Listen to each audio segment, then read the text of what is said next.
चांद हमारी पृथ्वी का एकमात्र नेचुरल सैटेलाइट, जिसे रोजाना हम रात के आसमान में अपने अपने घरों से देखते हैं।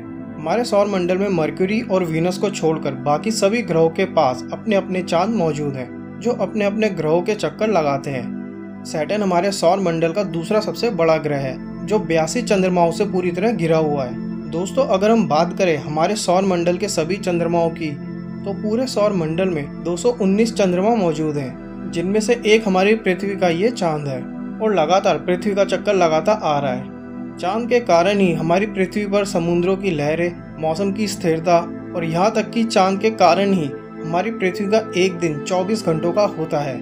इसलिए चांद हमारे जीवन को बचाए रखने के लिए एक बहुत ही अहम भूमिका निभाता आ रहा है। लेकिन दोस्तों, आपने कभी चांद को देखते समय ये गौर किया है कि जब भी हम चांद को देखते हैं तो हमें केवल चांद का एक ही हिस्सा क्यों दिखाई देता है, जिसमें हमें केवल डार्क स्पॉट ही नजर आते हैं? और चांद की ये छवि तब से हमारी पृथ्वी की ओर मुड़ी हुई है, जब से चांद का निर्माण हुआ था। लेकिन आखिर हम चांद की दूसरी साइड को क्यों नहीं देख पाए हैं? क्या वाकई चांद के अदर साइड में कुछ है जिससे आज तक हम अनजान हैं, जैसे एलियंस या एडवांस सिविलाइजेशन? आज की वीडियो में हम एक्सप्लोर करेंगे चांद की dark side of the moon को। तो मेरा नाम है गौरव, चलिए शुरू करते हैं आज का वीडियो।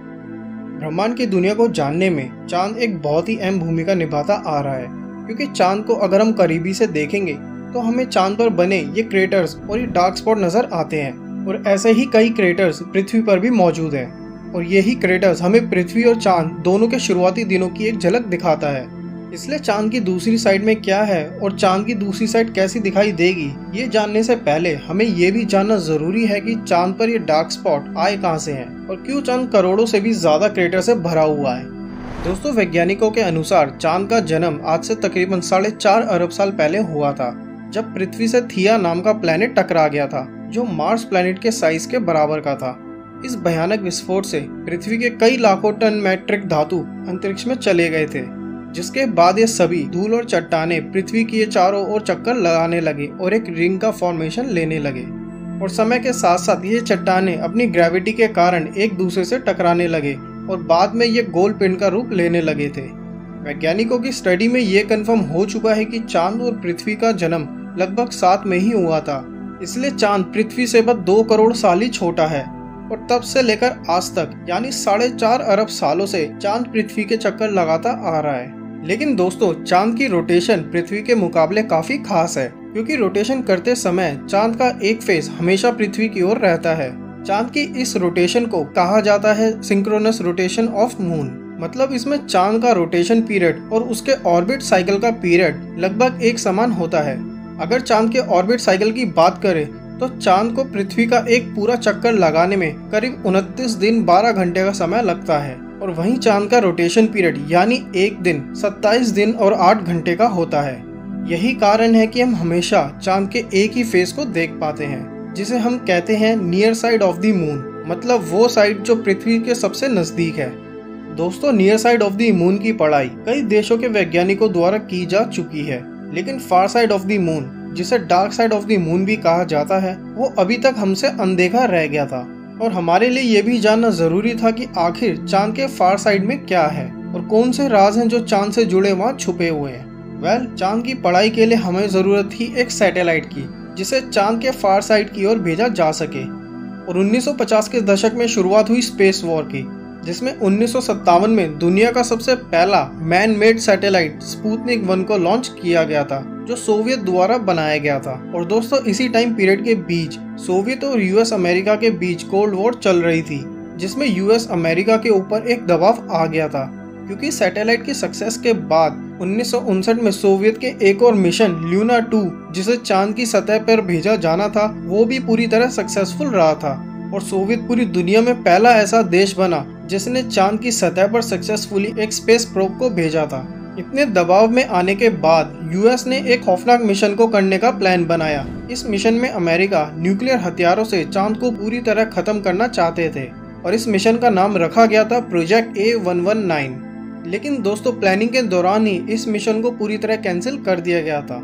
अगर आप प्रोजेक्ट A119 के मिशन को डिटेल में जानना चाहते हैं तो मैंने पहले से ही वीडियो बनाई हुई है, आप ऊपर आई बटन पर जाकर वो वीडियो देख सकते हैं। अमेरिका ने बाद में चांद को पूरी तरह खत्म करने के बजाय एक नई मिशन की तैयारी में जुट गए थे, जिसे नाम दिया गया था अपोलो प्रोग्राम, जिसका मेन मकसद था चांद की सतह पर इंसानों को भेजना।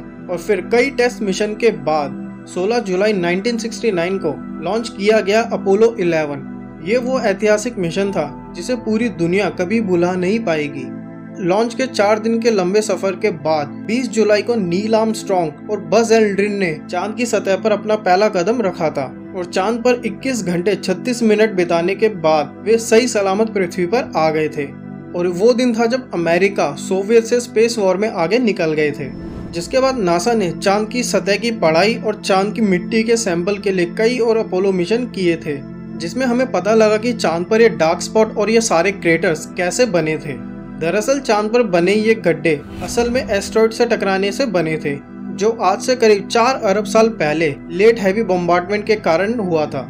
लेट हैवी बॉम्बार्डमेंट दोस्तों ये वो इवेंट था जिसमें सौर मंडल में जो ग्रह पूरी तरह एक ग्रह नहीं बन पाए, वे सभी एस्टेरॉयड, कॉमेट और मीटियोर के रूप में बारिश बनकर बरस रहे थे, जिसमें मंगल, पृथ्वी और चांद पर काफी ज्यादा प्रभाव पड़ा था।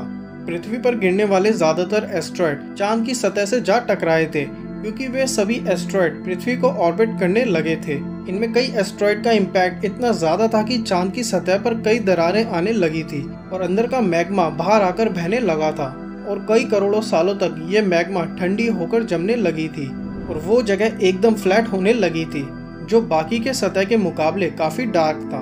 इसलिए चांद पर हमेशा से हमें ये डार्क स्पॉट नजर आते हैं। चांद को इतने अच्छे से पढ़ने के बाद सिर्फ एक जगह बची थी जो एक्सप्लोर नहीं की गई थी, और वो जगह थी dark side of the moon, जिसे सबसे पहले एक्सप्लोर किया गया था सोवियत के ल्यूना 3 के द्वारा, जिसे लॉन्च किया गया था 4 अक्टूबर 1959 को। और ये वो पहला ऐसा मिशन था जिसने चांद के dark side of the moon की पहली ब्लर्ड इमेज कैप्चर की थी।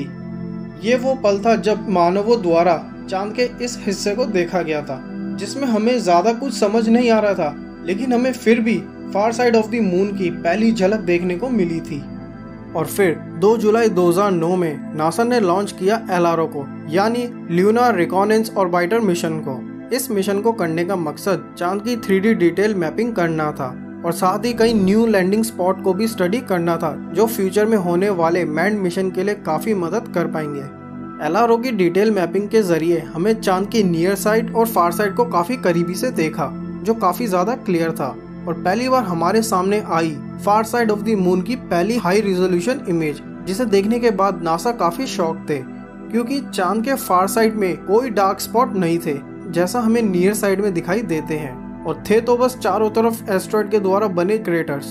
जब नासा ने चांद के फार साइड को करीबी से स्टडी करना शुरू किया कि क्यों फार साइड में कोई भी डार्क स्पॉट नहीं थे, तो जो स्टडी सामने आई उसने सबके होश उड़ा दिए थे, क्योंकि उस स्टडी में ये कंफर्म हुआ था कि जब पृथ्वी से थिया टकराया था तब उस समय एक चांद नहीं बल्कि 2 चांद का निर्माण हुआ था, जिसमें एक काफी छोटा था और समय के साथ ये दोनों एक दूसरे से जुड़ने लगे थे, और जिस साइड से वे दोनों मर्ज हुए थे वो साइड का क्रस्ट चांद के अदर साइड से काफी मोटा बन गया था। और जब लेट हैवी बॉम्बार्डमेंट हुआ तो चांद के फार साइड के मोटे क्रस्ट के कारण मैग्मा सतह तक नहीं पहुंच पाई थी, इसलिए हमें चांद के फार साइड में कोई भी डार्क स्पॉट दिखाई नहीं देता और ना ही कोई एलियंस प्रजाति, ना उनके बेस थे, तो बस चारों तरफ क्रेटर्स।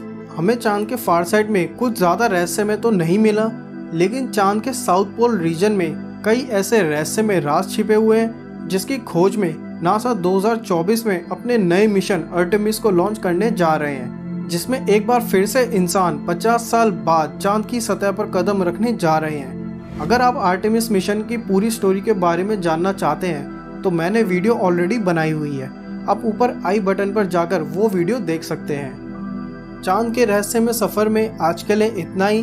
अगर अच्छा लगा हो वीडियो तो लाइक करें, कमेंट करें और अपने फ्रेंड्स और फैमिली के साथ शेयर करें, और ऐसी वीडियो देखने के लिए ब्रह्मांड टीवी को सब्सक्राइब करें। तो मिलते हैं गाइस नेक्स्ट वीडियो में, तब तक के लिए थैंक यू, बाय।